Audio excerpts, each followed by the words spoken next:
Good morning. Welcome back to the Retirement Report. We're having so much fun. We're talking, we're just talking about a quote from Mark Twain, and it's a favorite. It's a great quote, and Mark Twain basically said that it's not what you know, it's not what you don't know that can hurt you. It's what you know that just ain't so that can hurt you. And this is one of the things we find all the time is that, and that's why I'm sharing a lot here today, and when it comes to investing, when it comes to understanding, just like when we were talking about equal weight versus market weight, how many out there even know that? I know, having been in the business for 30 years and in the evolution that I've gone through over that period, from active management, learning about indexing, learning about modern portfolio theory, and how it's most appropriately utilized, that in that educational process, I consistently and continually look to learn more, look to find that better mousetrap, look to find ways to tweak and make better what portfolios that we've created already. And so when we go back to modern portfolio theory and we use that as our core holding, using Dr. Fama, Dr. Eugene Fama, he won a Nobel Prize course in 2013 for his equity research, developed what's known as the three-factor model. That's the basis of the core holdings. Now, it's not like he stood still either. Dr. Fama since then has come out and talked about a fourth factor, momentum. And there are others that they're talking about ways to improve these portfolios. And the other piece is as how the market itself, the investment market, has evolved. So what we knew, say, 10 years ago, what was available to us even in product, the ETF market as an example has evolved considerably. There weren't nearly as many products available, as many funds available in the ETF category as there are today. So now we can get access to ETFs which are more efficient, less costly than mutual funds, than your traditional mutual funds. So we've incorporated those in. And now as we were talking about the difference here with market weight and equal weight, this is something, it's not brand new, but it's not been nearly utilized, as it's been very underutilized, let's just say. So we want to gain, this is some of the things that to share with you, what you maybe thought was so, or maybe what you think is so, maybe isn't. And there's some ways here that we're going to help improve that. Then we're always looking the same way. All right, we're always looking to make sure that what we know is in fact true.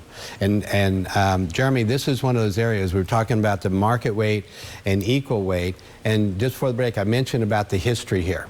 So we got 70 years. So why don't you talk a little bit about, I know the equal weight's been around for only about, I say only, about 18 years, but there's back testing that allows us to see how it would have performed in the market over the last 70 years, and that's pretty significant. Yeah, so we've all heard that most managers out there can't outperform the S&P 500, right? I know I've heard that for many years. Most years, I think it's around 90%, Hank, of mutual fund managers cannot outperform the S&P 500. Think about that for a second. So the S&P 500, 9 times out of 10, beats most money managers. Now, if you look at the equal weight version of that, and you go back 70 years, back testing, as Hank said, it's been around for 18 years, index around 30, but Seeking Alpha, a third party, went back 70 years and compared market weight versus equal weight.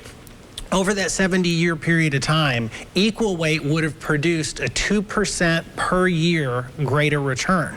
And if you go back over the last 13 years since the first ETF was launched with equal weight, going back to our point earlier about not having one or the other potentially, obviously depending on your circumstance, possibly blending the two, because over that 18-year period that they've been around, they've changed the lead for the year 8 different times. So point being, there's going to be years that market weight is going to outperform equal weight. There's certainly going to be years that equal weight will outperform market weight. As I said earlier, year to date through market close yesterday, the S&P market weight was up a little over 4% and equal weight was up almost 9.5%. So it doesn't have to be one or the other. It's you can blend them potentially together to hopefully over a full market cycle or a longer period of time to get a greater return and hopefully less volatility and less risk. Exactly, and this is what we're looking to do. This is about how do I get a market return?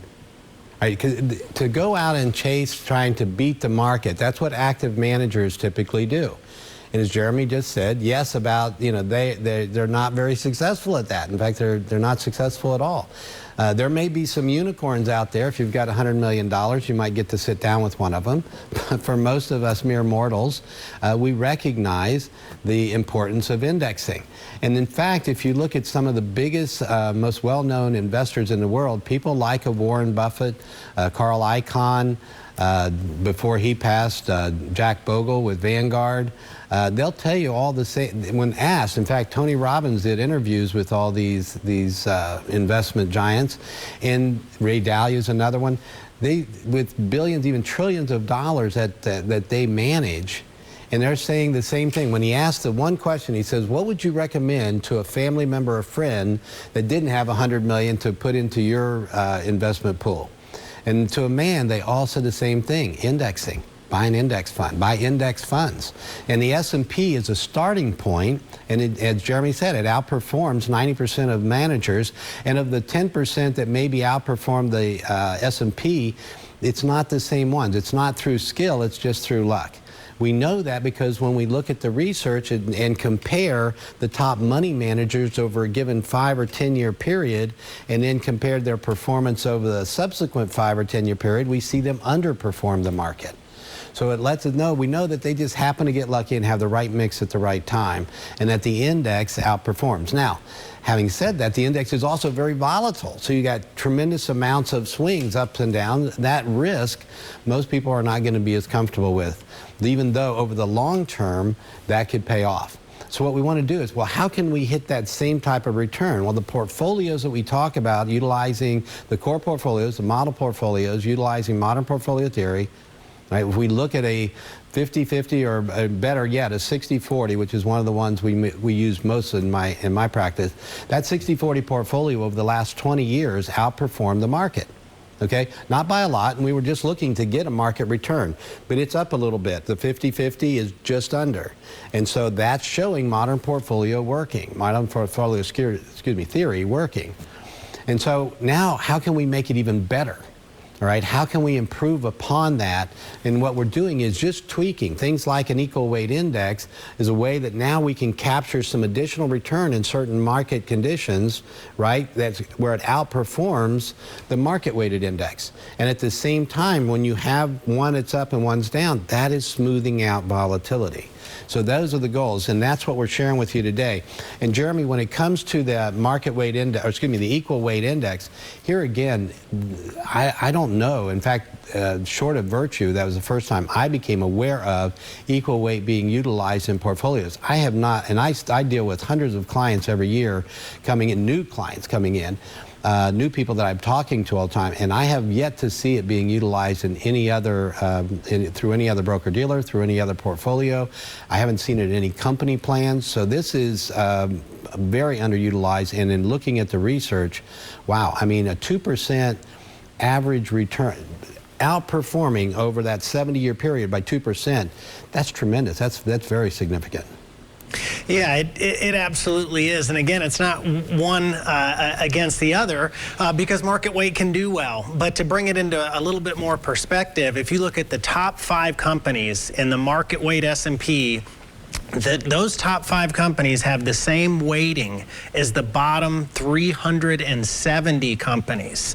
So again, if those top 5, 10, 15, 20 companies, 25 companies, top 25 companies for the market weight represent about 40% of the S&P 500. So if they're performing well, then your account's going to perform well, right? But if they're not, then they're likely not going to and could underperform. Look at what's happened with technology of late. It's certainly underperformed, been volatile, been a big part of the reason that the S&P 500 as a whole has been volatile, where equal weight has certainly been year-to-date less volatile than the S&P 500 market weight version. Right, and this is one of those areas. Think about one principle we talk about is that of diversification. So the S&P 500 index, the concept here is I've got 500 companies. But if 25 of those companies represent half of what my performance and my risk is, then am I really as diversified as I thought? And that's why the equal weight is so important in terms of helping with that diversification principle. All right, we've got more. I'm going to say, I know, I want you to jump right back in, but I'm going to take a break. Okay. Okay, I'm being told time to take a break.